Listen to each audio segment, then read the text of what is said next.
and welcome back to my channel. So for the month of April I was taking part in my O.W.L examinations. So I aimed to be a Magi zoologist. I needed to achieve a minimum of 4 owls and I actually did really well. I managed to complete all 12 owls and I managed to do it just in time, so I'm very pleased with that. So I thought I would give a little book wrap up for you of the books that I read during the month of April for my owls and my thoughts on them. Little disclaimer, you'll probably hear like lots of bangs and lots of like background noise. We are having a really bad weather at the moment. That's why I have so many artificial lights on at the moment rather than some beautiful natural lighting, because we are having awful weather.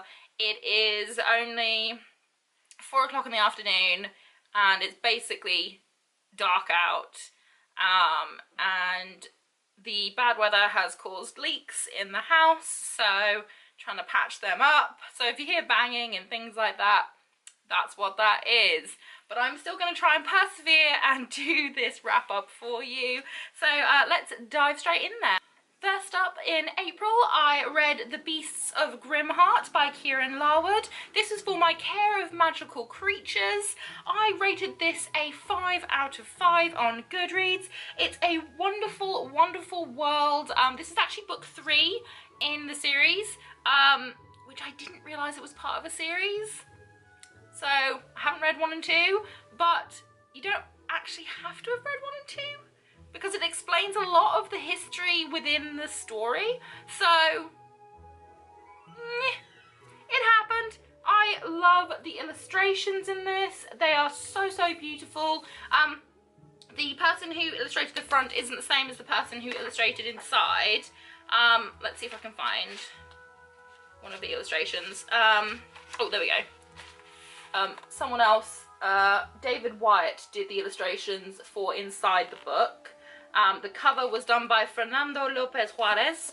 So different artists for both, but I love both artistic styles. They're so beautiful. Honestly, this kind of story reminds me of Redwall. If any of you have read that series, I absolutely adored that as a child. Redwall was one of my favourites as a child, and this reminds me very much of that. Not just the whole kind of talking animals sort of thing. I don't know, the very kind of gritty, hardy cast that it has. I really love the dynamics between the characters as well. So yeah, this was a 5 out of 5 on Goodreads. Up next for herbology, I read The Forgotten Book by Mechtilde Glaser. This unfortunately only got a 3.5 stars out of 5 for me. It was closest to a 3, to be fair. It was very disappointing. I expected a lot from it. This has been on my TBR for a while.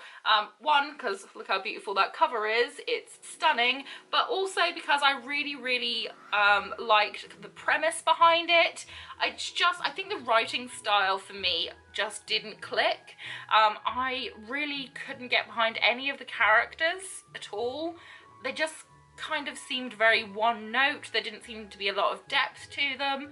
So yeah, I liked the story idea, I just didn't like the execution of it, so this only got a 3.5 stars from me. Up next was my favourite read of the entire readathon. This was for potions, and this was The Shadow Glass by Rin Chapeko. If you've watched my channel for a while, you'll know I'm absolutely obsessed with the Bone Witch series. I adore it, and this was the final instalment in that series, and it destroyed me. It was heart-wrenching. If you've watched my vlogs, you will have seen that it made me cry. I don't cry a lot at anything. I kind of do that really healthy, you know, suppress your emotions thing. So I don't really cry a lot at things, but this made me cry. I knew it was going to though.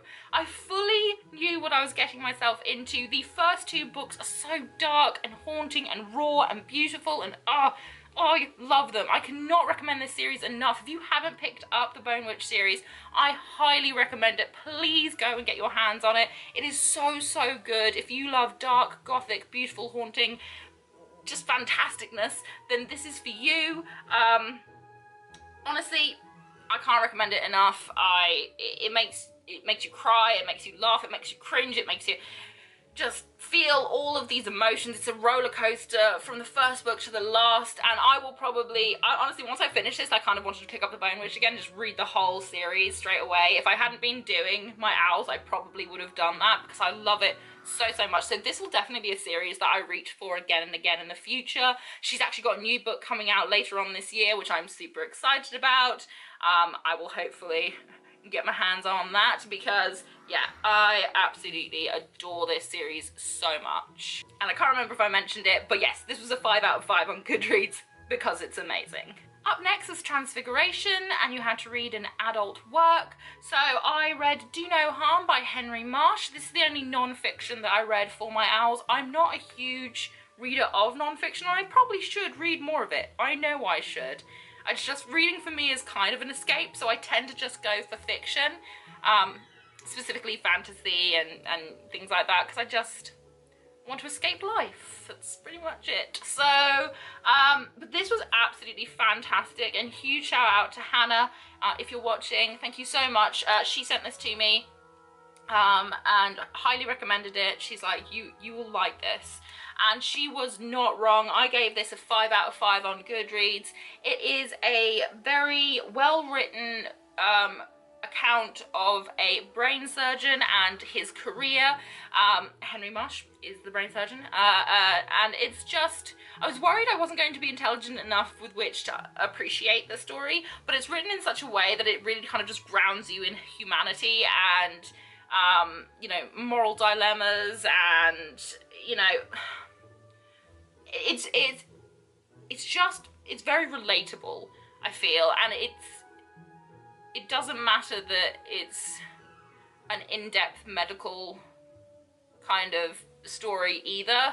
I don't know, it was really great, and I loved it. Honestly, it was great to take a look at the mind behind some of Britain's, you know, greatest surgical achievements. So yeah, this was absolutely fantastic. A 5 out of 5 for me. I realised I said Transfiguration for Do No Harm. I meant Charms. I took Charms and Do No Harm was for Charms, not for Transfiguration. So those were all the books that I needed for my Magizoologist owl exams. So those were the ones that I needed, and I'm really pleased that I managed to do them. All the following were just extras. I took all of the classes just because I wanted an outstanding in my owls. So all the next ones aren't for Magizoologist career, but they are the other owls, and I really wanted to do them. For Transfiguration, I read The Smoke Thieves by Sally Green. This only got 3.5 stars. I was really disappointed by this one, because look how beautiful it is. Ugh. But the name's kind of misleading. This story is barely about the Smoke Thieves. They feature minimally. It's more like one royal family kind of ruining things for everyone else. A bit like Game of Thrones. It's just one royal family running around, ruining things for other people. So, yeah, the name's a little bit misleading, and actually the thieves are probably the more interesting characters involved in this. I liked the story idea. I do struggle with stories that go from one character to the next character to the next character to the next character to the next character. It's just something that I struggle with. But I did the writing style kind of just let it down for me. I'm unsure if I'll pick up the sequel or not. I kind of want to, because I kind of want to know what happens to my favourite characters, but the other characters just didn't do anything for me. So yeah, I'm not 100% sure if I'll pick up the sequel or not. It is just kind of meh. Next up was Muggle Studies, and I chose Two Can Keep a Secret by Karen M. McManus. This only got a 3 out of 5 stars for me. It's more like kind of a 2.5, 3. Basically, I liked the general idea of the story. I just didn't like the characters. I didn't feel anything for them. And when you're dealing with like a murder mystery kind of thing, you want to be able to actually feel something for the characters, you know, especially because it's kind of like a murder mystery. You want to feel something, you want to root for somebody. I just didn't really feel anything. I didn't feel any connection with the characters. I just It's a quick read, but yeah, 2.5, 3 stars out of 5. It wasn't what I wanted, to be honest. But yeah, it was good. It was sent to me in a Shelf Love Reads box, so not too phased about it, really. Yeah, not my favourite. It's okay for a quick read. I liked the story idea, just execution again just didn't do it for me. Up next was Astronomy, and I chose A Sliver of Stardust by Marissa Burt. This was really good choice actually for Astronomy, because the female lead in this story is very into astronomy, and it's something that she's very interested in. This is a story about a secret society of people who basically they're magic users, but they also use falcons that they can magically grow to be larger and things. And yeah, they use magic through stardust and things like that. But it's about conflict, it's about friendship, it's about discovering more about yourself.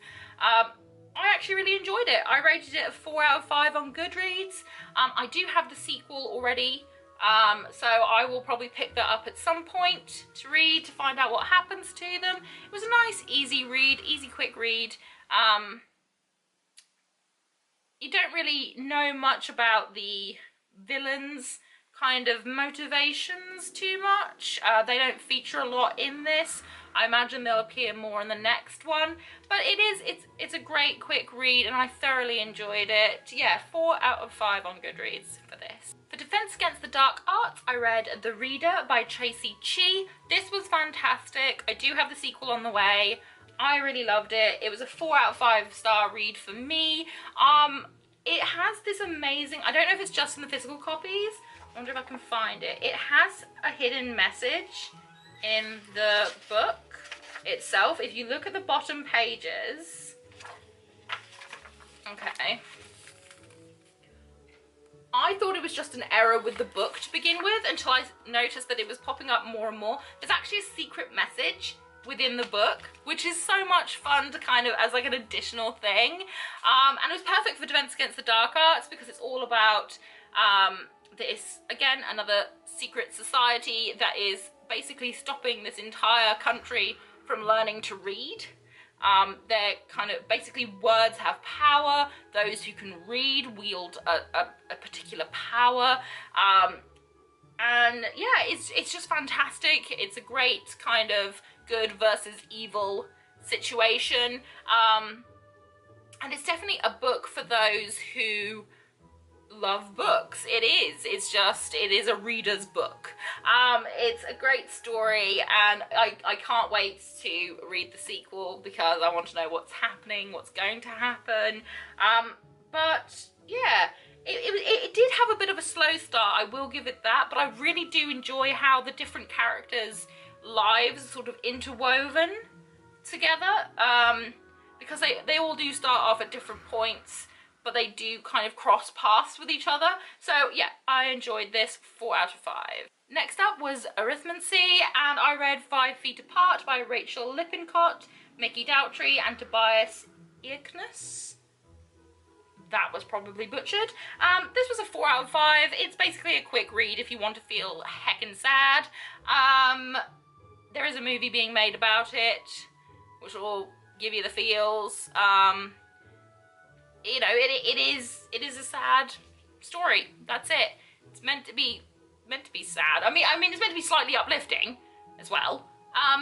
But yeah, you kind of know it's gonna be sad. But yeah, a nice short quick read. Yeah, 4 out of 5. I was feeling sad at the time that I read it, so it was good for that. For Divination, I read Warcross by Marie Lu. This was another one that kind of started off slow, but once I got kind of quarter of the way through, it really picked up and I became very invested in it. I thoroughly enjoyed this. This is a 4 out of 5 star read. As I said in my vlog, I don't know if it's like a well-known thing about me, but I am a gamer. I do like to game. RPGs are kind of where it's at for me. Huge Final Fantasy fan. Love it. So I love anything to do with kind of alternate realities and like fully immersive games and things like that. I love the entire concept of just basically not living in the real world, which is what I do with books basically. I just escape the real world. So Warcross got a 4 out of 5 from me. It was great. I will be picking up Wildcard, the sequel, because I want to know what happens. There was a twist which I saw coming by about halfway through the book. I was like, ah, okay, so that's what that is. It's like pretty obvious. I think, at least to me, it was pretty obvious. So yeah. It is still good though, and I will be picking up the sequel because I want to know what happens. For Ancient Runes, you had to choose a retelling, so I chose Splintered by A.G. Howard. This was only a 3.5 out of 5 stars. 3.5 kind of thing. I was a little bit disappointed by it, to be honest. I was expecting a lot more. I absolutely adored Roseblood by her. It was just fantastic and I loved it so much. Maybe that's because I absolutely adore Phantom Over, but I absolutely adore Alice in Wonderland too. So I just kind of had higher hopes for this. I kind of felt that the flow of the story wasn't great. You should have a flow. There should be ebb and flow to a story, I feel. And it just kind of was like it kept kind of stalling and starting and stopping and starting, and it was just very, I don't know, and the relationships were a little bit stagnant, and I don't know, I wanted so much more from this. I wanted a lot more from this. I think mainly the main character annoys me. I feel like I wanted more from Alyssa as a character. I do have the next book in the series, so I will read it because I have it. I just was expecting a lot more because I loved Roseblood so much. I was like, this is amazing. Of course I'm going to love this. And it just kind of fell a little bit short for me. So 3.5 stars for Splintered. And last but not least, for History of Magic, I read The Dark Tower, The Gunslinger by Stephen King. You had to read an old book, basically. This is an old book. This was released many years before I was born. Before my parents even met. It was released a long time ago. It was okay. 3 stars. I mean, yeah, it was made into a movie. Movie's slightly better. It is written in a kind of nonsensical manner where it's all very a mixture of different kind of speeches and kind of tones and things like that. But all in all, it is pretty reasonable. I didn't love it, I didn't hate it, I just kind of felt meh about it. It's alright. I did enjoy the movie, so it's not often that I enjoy the movie more than I enjoy the book, but in this case, I did. Yeah, so 3 out of 5 stars for my last read in the Owls. So that was all 12 books that I read during the month of April, all 12 Owls achieved. So I was pretty happy about that. I can't wait for the newts that will be taking place in August. I will be continuing on with my career as a Magizoologist, so I am very excited to see the prompts when they come out, to see what books I will choose. But I hope that you enjoyed this video. If you did, please leave me a thumbs up, say hi in the comments section. If you really want to, please hit that subscribe button, but make sure that you also hit notifications, otherwise you won't know when I've uploaded. Whatever you're doing for the rest of the day, I hope you have a fantastic one ahead of you, and I hope to see you again very soon. Bye!